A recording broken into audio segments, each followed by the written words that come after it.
महामंत्र एक बार मेरे साथ दोहराओ।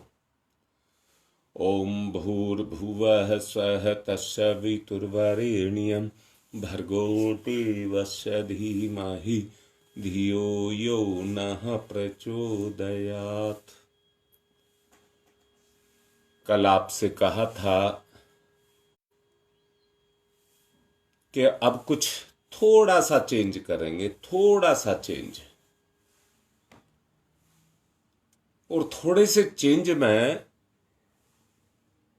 केवल एक ही चीज है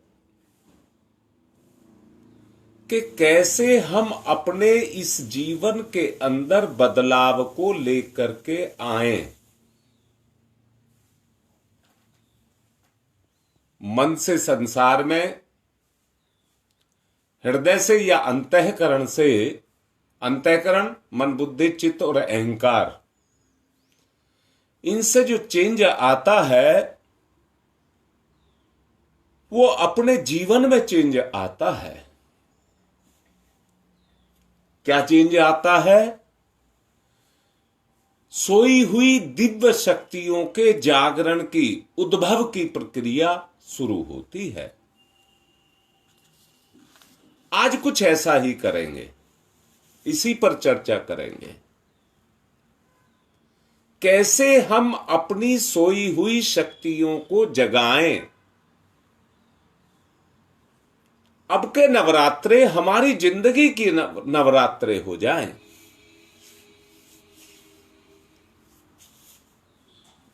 इस भौतिक जगत में रहते हुए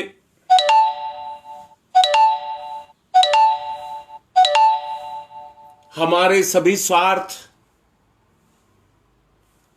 और हमारी सब इच्छाएं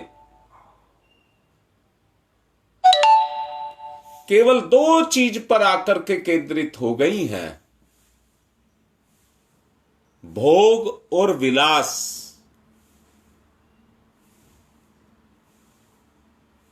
अब हमें ये दो चीजों से दूर होना है, तो दो ही रास्ते अपनाने पड़ेंगे, तप और योग। तप और योग, उन दोनों रास्तों पर हमें खरा उतरना पड़ेगा। मैंने अभी कुछ दिन पहले आपसे कहा था,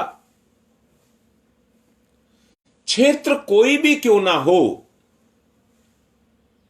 अगर उसमें आपको सफलता प्राप्त करनी है तो परिश्रम तो करना ही पड़ेगा, और कोई रास्ता नहीं है। परिश्रम तो हमको करना ही पड़ेगा, कोई रास्ता नहीं है।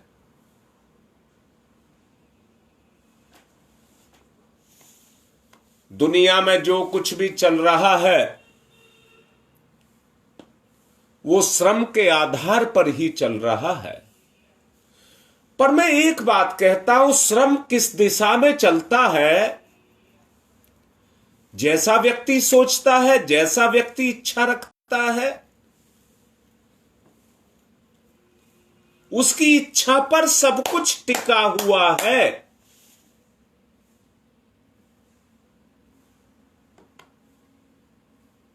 अब दोबारा से समझिए, मैं एक बात कहना चाहता हूं, अंतः क्षेत्र का परिमार्जन, परिशोधन करना ही हमारी सारी साधनाओं का मूल उद्देश्य है। या केवल सांसारिक परंपराओं की, रूढ़ियों की पूर्ति करना चाहते हैं? बोलो बेटा, लिखो इस बात को।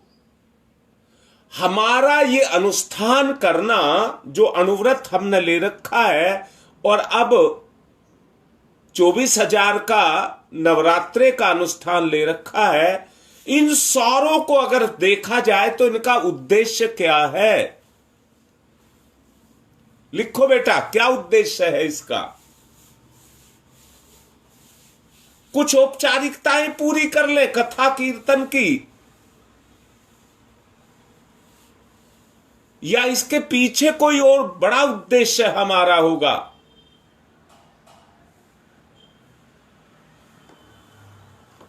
जो भी उद्देश्य लेकर के हम चल रहे हैं, उसी उद्देश्य पर हमको अडिग अपने कदमों को एकदम से जमा करके, अंगद की तरह से जमा करके हमको खड़ा होना पड़ेगा।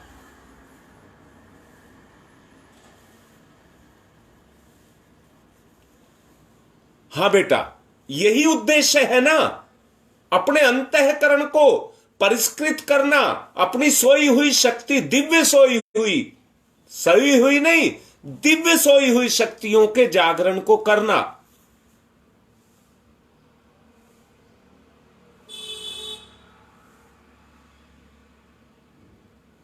अगर उसको हमको करना है तो वो कहीं बाहर से नहीं, हमारी शक्तियों से होगा।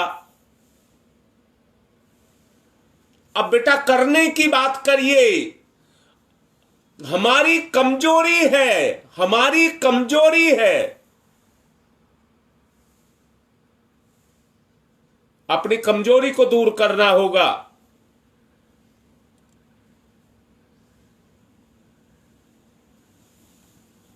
और उस कमजोरी को दूर करने के लिए मलिनताएं मिश्रित किए रहने पर उनका मूल्यांकन आप ठीक से नहीं कर पाते। मलिनताएं कहां पर? विचार में मिली हुई होने के कारण आप अपना मूल्यांकन ठीक से नहीं कर पाते। वो उभर करके आती हैं, अंदर से उभर करके आती हैं। जैसे नाला गंगा में मिलता रहता है, ऐसे ही हमारी गंदगी भी अंदर से उभर करके आती है और बहती हुई पवित्र विचारधारा में अपनी गंदगी को छोड़ती रहती है।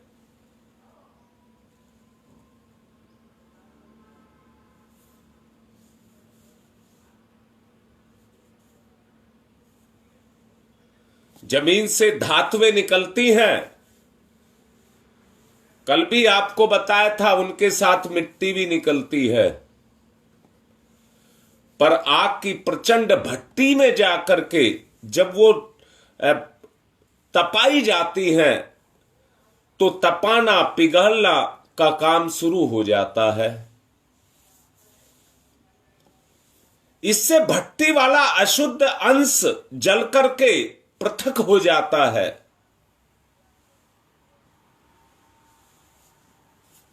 और शुद्ध धातु अपने असली रूप में निकल करके आती है।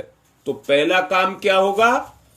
हम अपने आप को तपाएंगे, हम अपने आप को तपाएंगे। ये हमारा पहला काम होगा। अच्छा, जरा एक बात बताओ, ये जो इतना व्यापक सौर मंडल आपको दिखाई देता है, जिसमें ग्रह उपग्रह जिस क्रम और जिस गति से अपनी धुरी और अपनी कक्षा में घूम रहे हैं, उसी प्रकार परमाणु भी नाभिक, जो साइंस के विद्यार्थी रहे होंगे वो समझ रहे होंगे, परमाणु भी नाभिक की परिक्रमा करते रहते हैं और अपनी धुरी पर भी घूमते रहते हैं। परमाणु के इर्द गिर्द घूमने वाले, उसके बाहर की जो कक्षा है उसमें घूमने वाले जो इलेक्ट्रॉन हैं, वो भी अपनी गति करते रहते हैं। जो निर्धारित की गई है, परमात्मा के द्वारा जो निर्धारित की गई है, उसके बाहर नहीं जाते। और आपने देखा होगा, शहर में तो पता नहीं लगता है, पर गांव में देखा होगा, रात को आकाश में एक लाइन खिंचती है और एक तारा पलक झपकते के साथ ही धूल बन जाता है।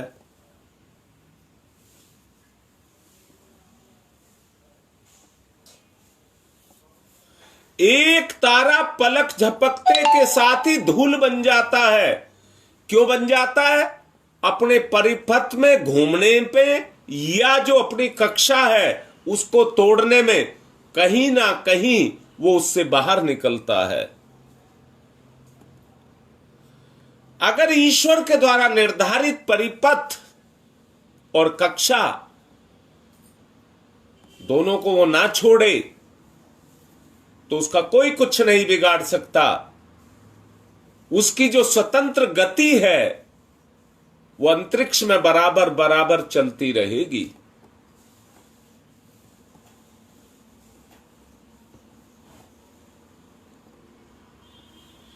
इनकी गतिविधियां और परमाणुओं के क्रियाकलाप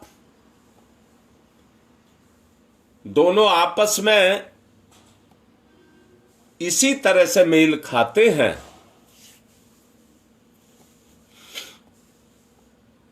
क्रियाकलापों में नगण्य सा ही अंतर है, बहुत बड़ा कोई अंतर नहीं है। इसी तथ्य पर सारा का सारा ब्रह्मांड टिका हुआ है।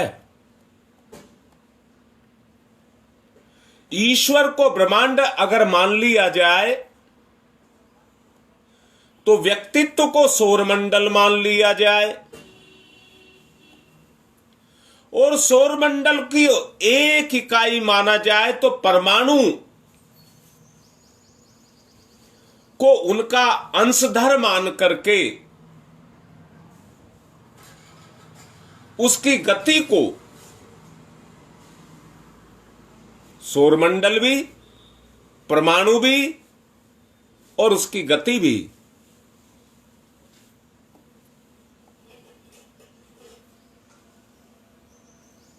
परमाणु को उसका अंशधर मान करके जिस तरह से वो अपने अंश के चारों तरफ घूमता रहता है वैसे ही हमें भी अपने अंतराल में विद्यमान शक्तियों की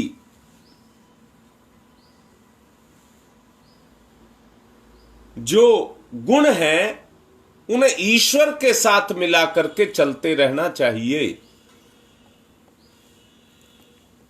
जैसे जैसे हमारा मिलाप ईश्वरीय शक्तियों के साथ होता चला जाएगा वैसे ही वैसे आप शक्ति के पुंज बनते हुए चले जाएंगे, आपकी शक्तियां उभरने लग जाएंगी।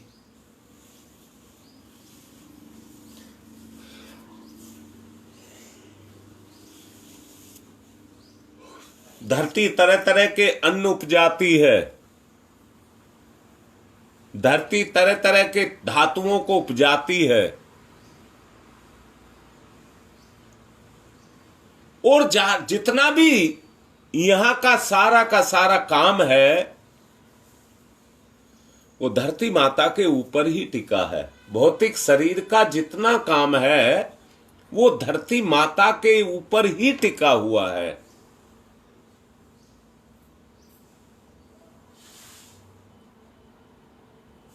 जिस तरह से धरती अपनी आवश्यक ऊर्जा को प्राप्त करती है और अपने गर्भ से अन्न को उपजाती है,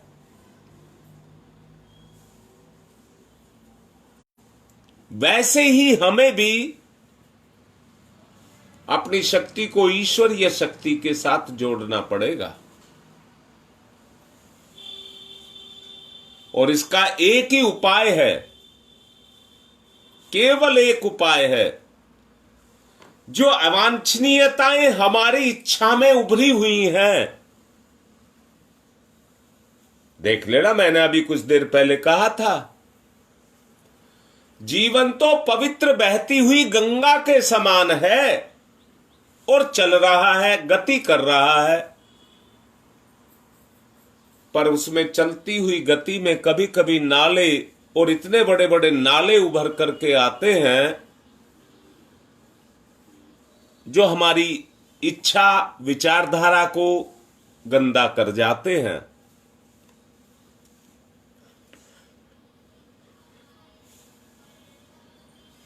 हमें उन अवांछनीयताओं पर रोक लगानी होगी।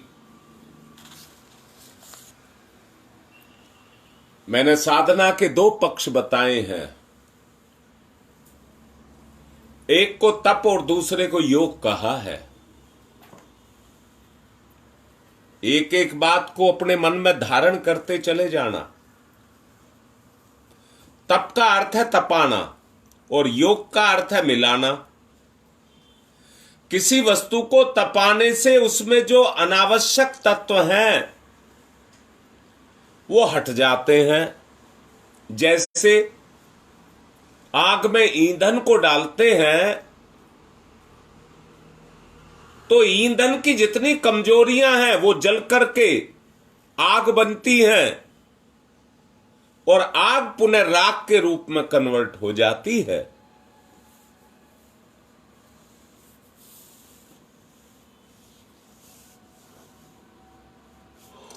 जो अनावश्यक तत्व हैं,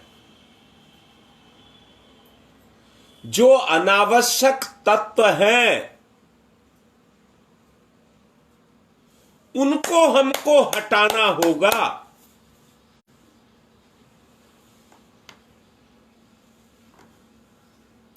उनके हटते के साथ ही जीवन एक बहती हुई पवित्र गंगा के समान है। जितनी भी इच्छाएं हैं वो मानसिक शक्ति से उभर करके आती हैं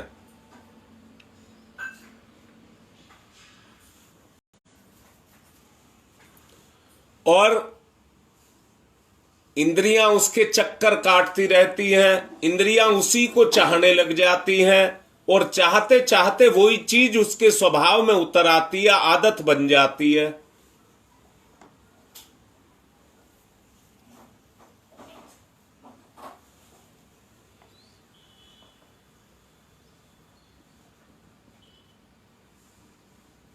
जितने भी नशा करने वाले या भोग करने वाले, नशा और भोग, याद रखना, जब व्यक्ति का पतन होता है तो वो मांस भी खाता है, मदिरा भी पीता है और तरह तरह के नशे भी करता है। जीवन के उन सुखों को पाने के लिए तरह तरह के विकारों को अपनी चेतना में डालता है, स्वभाव में डालता है, आदत में डालता है। मैंने पिछले दिनों एक बात आपसे कही थी, जब कोई बच्चा पढ़ने जाता है तो मस्तिष्क के माध्यम से, बुद्धि के माध्यम से उस गुण को जागृत करता है और उसे अपनी चेतना में डालता है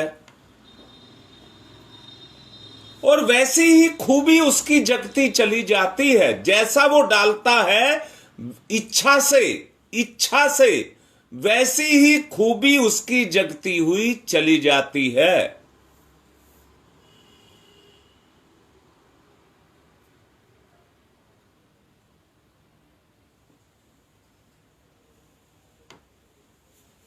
इसलिए आग में डालने से जैसे कीचड़ की सड़न मिट जाती है,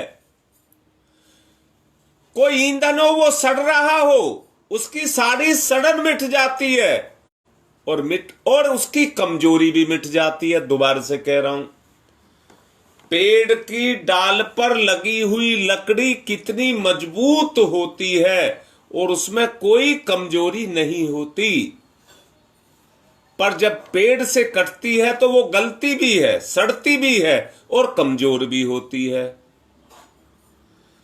परंतु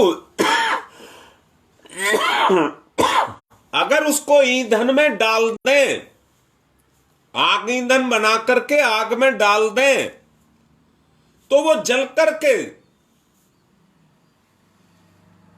आग का अंगारा बन जाएगी, तप जाएगी, तप करके लाल तप्त हो जाएगी और जितने विकार हैं वो सब उसके परमानेंटली निकल जाएंगे, फिर उसमें कुछ नहीं रहेगा। किसी वस्तु को तपाने से उसमें अनावश्यक तत्व हट जाते हैं, और शुद्ध स्थिति में सुदृढ़ता पैदा हो जाती है, टिकाऊ हो जाती है। ईंटें मिट्टी की बनती हैं, पर पक करके पत्थर का काम करती हैं। धातु पकाने से उनमें शुद्ध स्वरूप निखर करके आता है।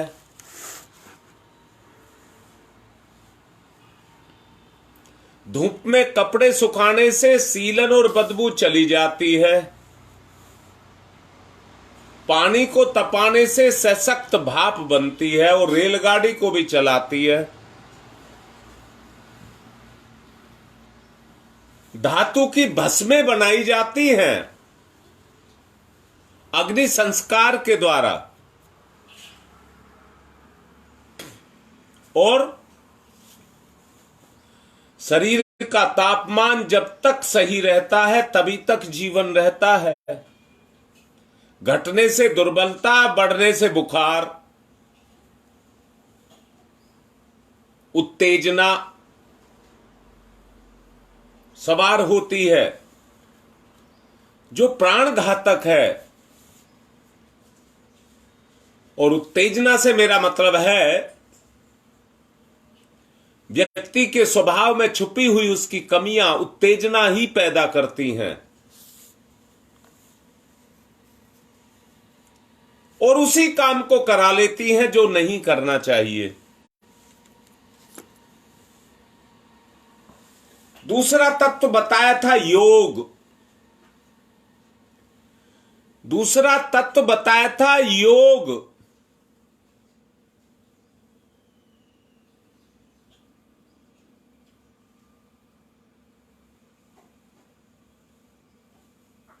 योग का अर्थ है जोड़ना।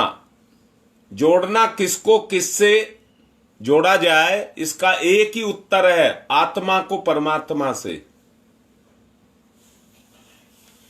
आत्मा और परमात्मा का योग हो जाए।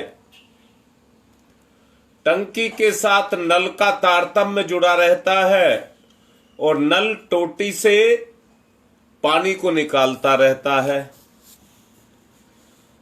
जब तक टंकी पूरी तरह से खाली ना हो जाए तब तक टोटी रुकती नहीं है। बिजली घर के साथ जनरेटर और ट्रांसफार्मर जुड़े हैं और फिर उसके कनेक्शन कहीं कहीं घरों में दिए जाते हैं। जहां पर करंट फ्लो करता रहता है, जितनों भी चीजें उसके साथ जोड़ी जाती हैं सब काम करती हैं। हिमालय के साथ जुड़ी हुई नदियों का प्रवाह 12 महीनों अनवरत रूप से चलता रहता है, जबकि हिम के भंडार पूरी तरह गल करके समाप्त ना हो जाएं। यही स्थिति आत्मा की भी है। संबंध मजबूती से जुड़ जाए तो दोनों में एकता पैदा हो जाए।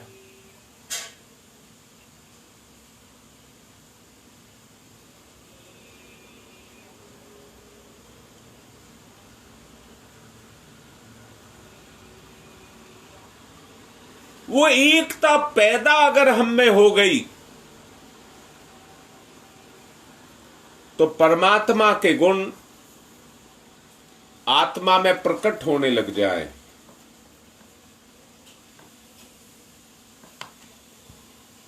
जप को करते हैं,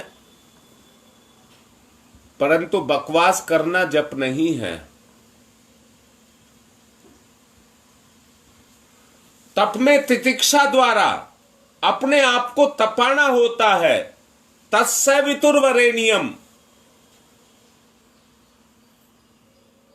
भर्गो देवस्य धीमहि, अपने दुर्गुणों को मिटाना होता है। भर्गो देवस्य धीमहि, और दुर्गुणों को जलाने के बाद जो शेष रहता है उसमें दोष, दुर्गुणों, कुसंस्कारों को जल करके व्यक्तित्व का जो उसके अंदर निहित श्रेष्ठता है, उन तत्वों का उभार आता है और उभार आकर के वो तत्व क्रियाशील हो जाते हैं। शुद्ध स्थिति में पहुंचने पर वस्तु का मूल्य अनायास ही बहुत ज्यादा बढ़ जाता है। कोयले का शुद्ध स्वरूप हीरा है। जो कोयले में से ही निकलता है, परंतु कोयला किस भाव बिकता है और हीरा किस भाव बिकता है, यह सोचने और समझने की बात है।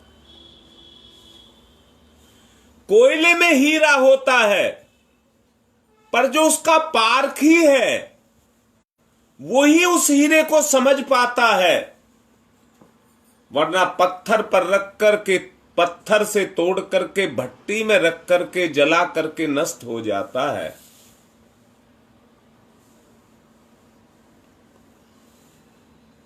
यही कुछ स्थिति हमारी भी है।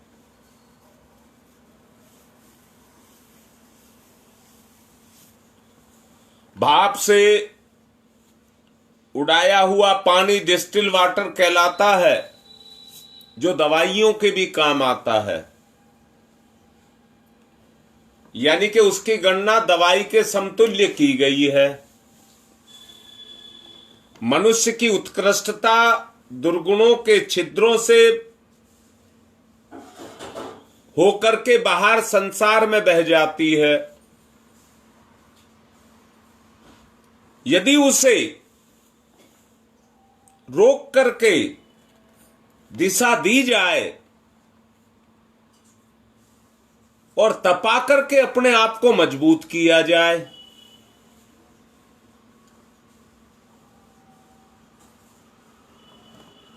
तो निरर्थक का जो खतरा हम अपने जीवन के साथ निरंतर ढो रहे हैं, उससे हमारा पीछा छूट जाए। योग में जब परमात्म सत्ता के साथ आत्मा की घनिष्ठता बढ़ती है, ये कोई ड्रामा और दिखावा नहीं है, ये अंदर से ही होता है, तो द्वैत मिट करके अद्वैत की स्थिति पैदा होती है।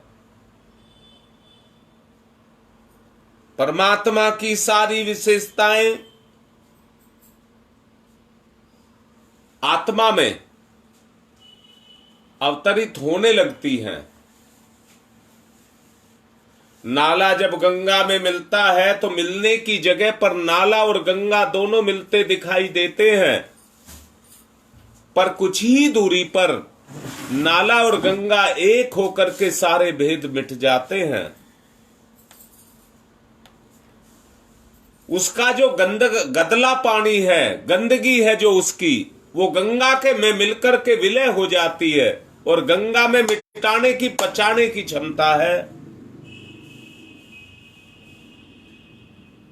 इसी के कारण से उस नाले की भी गणना गंगा जल की तरह से होने लग जाती है। आग में जब ईंधन पड़ता है तो दोनों की घनिष्ठता एक रूप हो जाती है। ईंधन भी आग की तरह से जलने लग जाता है, और कुछ ही समय में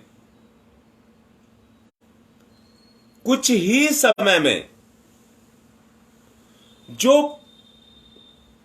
अब आग है वो कुछ समय पहले लकड़ी थी, ईंधन था। यह परिवर्तन की प्रक्रिया है। लकड़ी का जरा सा टुकड़ा जिसकी कीमत नगण्य है,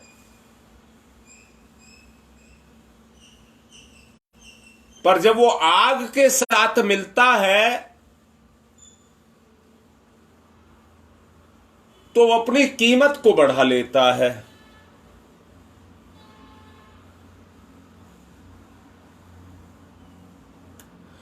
हमें भी अपने अंदर अपनी चेतना में सन्निहित दोषों का परिष्कार करना होगा। नाला जब नदी में मिल जाता है तो उसका जल भी जैसे अभी आपको बताया गया गंगा के सदृश हो जाता है। आग और ईंधन की घनिष्ठता भी इसी बात का प्रमाण है।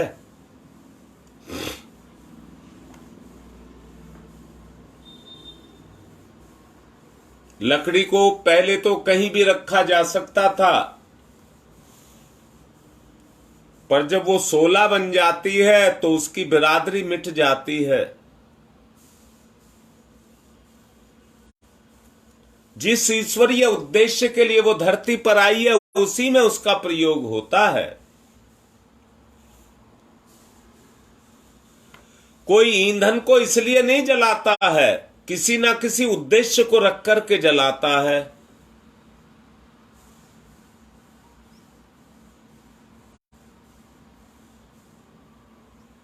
जलाने वाला किस स्तर का हो सकता है, इसका अंदाजा लगाना बहुत आसान नहीं है। बेल में निजी गुण जमीन पर फैलने का होता है, पर लिपट करके पेड़ पर चढ़ जाती है।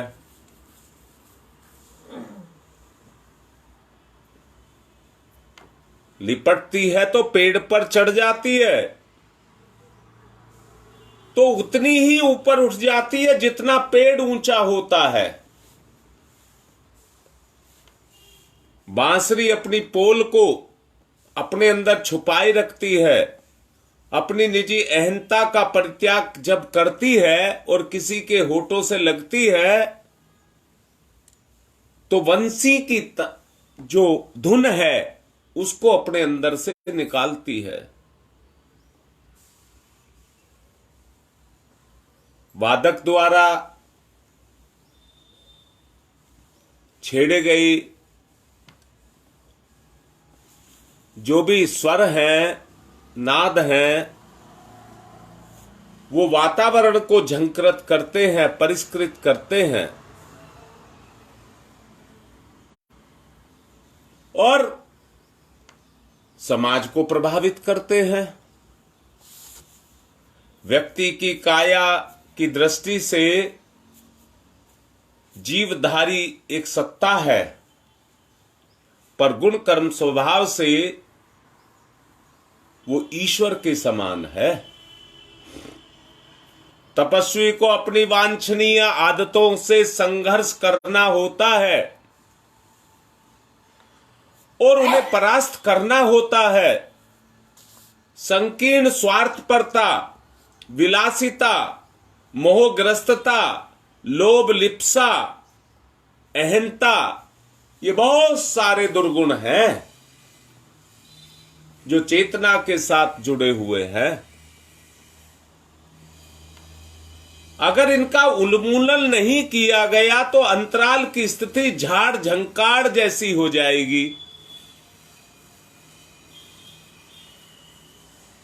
और बीहड़ जंगल में जिस तरह से झाड़ झंकार उगे रहते हैं, वही स्थिति मेरी, अपनी कह रहा हूं, मेरी भी हो जाएगी। जहां पर झाड़ झंकार होते हैं वहां पर खेती करना आसान नहीं है। अगर कृषि कार्य करना है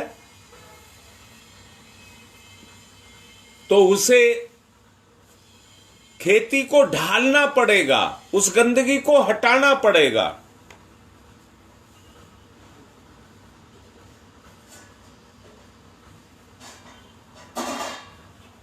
और उस पर उद्यान लगाना पड़ेगा। रोपा जाता है, सींचा जाता है, बढ़ाया जाता है।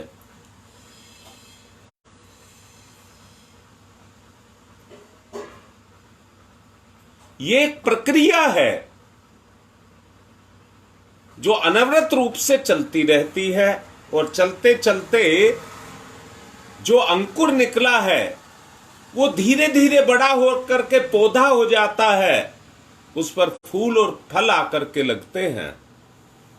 ये ईश्वर की देन है।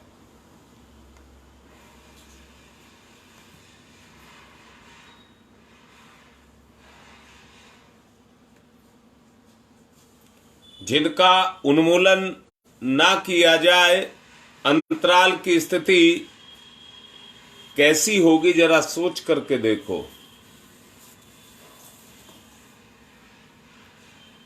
रंगने से पहले कपड़े को इतना धोया जाता है कि उसमें मैल ना रह जाए, बेशक उसको उबालना पड़े, डंडे बजा करके फटकारना पड़े, पर मैल नहीं छोड़ते हैं।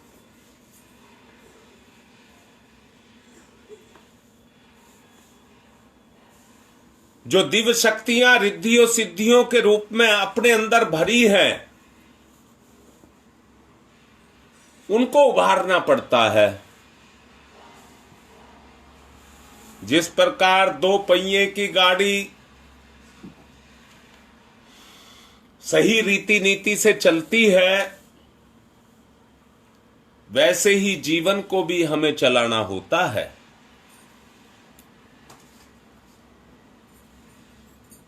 तरह तरह के विकार बाजीगर करते रहते हैं, कर्म करके दिखाते रहते हैं, परंतु उनके पीछे यथार्थता होती तो सब समाज में जाकर के उनको भीख मांगने का मौका नहीं मिलता।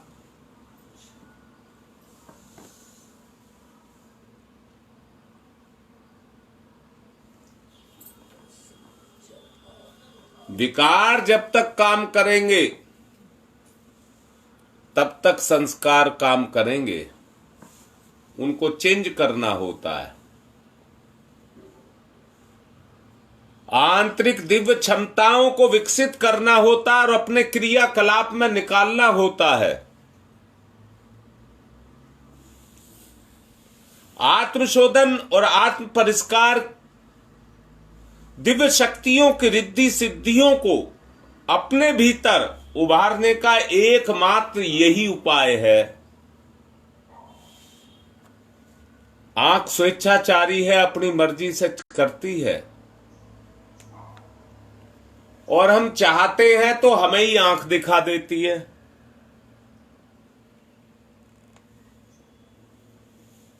प्रलोभन होने के कारण, विकार होने के कारण जो छल छद्म के उद्देश्य तांत्रिक पूरे करते हैं, वैसे ही कुछ आधारों का हमें भी निर्धारण करना होगा।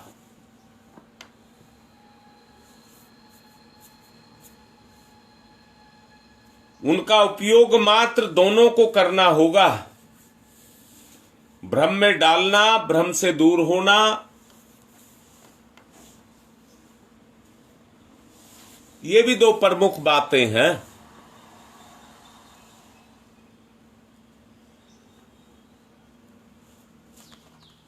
ये बुराइयां व्यक्ति को प्रभावित करती हैं, तभी समाज में, संसार में क्रियाशील और अपने अस्तित्व को बना करके रखती हैं। आप देख सकते हैं, प्रैक्टिकल जीवन में देख सकते हैं। अगर किसी बच्चे को उसका भला करने के लिए कहा जाए और उसे उसके रास्ते पर चलाया जाए तो समझ नहीं आता, और समझ न आने के कारण व्यक्ति संसार की चकाचौंध में भटक करके रह जाता है। ऐसा तो सम्मोहन विद्या में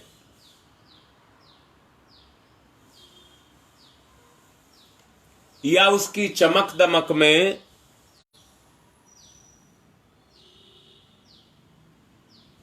खोए हुए व्यक्ति की जो दशा होती है वही दशा ऐसे व्यक्ति की बनकर के खड़ी हो जाती है। मैं कहता हूं, इस दुनिया में सांप, बिच्छू, शेर ये भी अपना काम करते हैं कि नहीं करते, और दूसरी तरफ ईश्वर, देवता, ये भी अपने काम को करते हैं। आप भी दिव्य और डरावने दोनों तरह के सपने देखते रहते हैं। पर एक बात कह रहा हूं, जिस पर आपकी चेतना डट गई,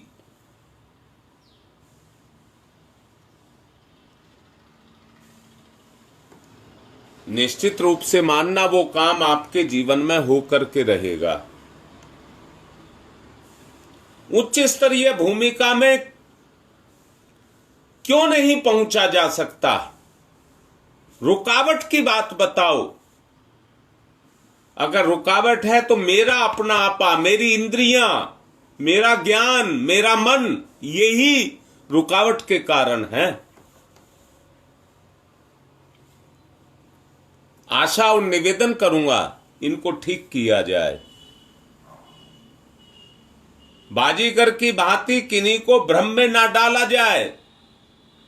काम, कौतुक और व्यापार ये ना किए जाएं।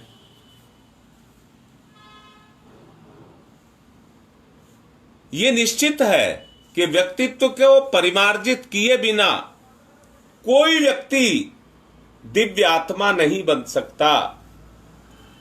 समय क्योंकि हो चुका है, इसलिए निचोड़ रूप में कह रहा हूं, अपने मन, अपनी बुद्धि और अपनी इंद्रियों पर अपना नियंत्रण करिए। बेटा यही तो कह रहा हूं शुभम, अपनी सोई हुई शक्ति को जगाओ और उन पर अपना शिकंजा जमाओ।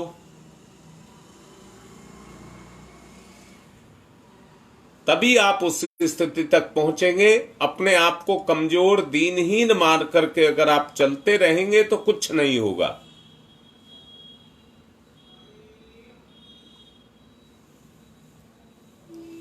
दोबारा से कह रहा हूं, कल इसी बात को और ज्यादा अच्छे से समझाऊंगा। इंद्रियों पर रुकावट पैदा की जाए। आज की बात को यहीं पर संपन्न कर रहा हूं। आस्था के बेटे का आज जन्मदिन है। सबसे प्रार्थना है, जब भी आप यज्ञ करें तो उसके लिए आहुति भी दें और प्रार्थना भी करें। ओम शांति ही शांति ही शांति ही।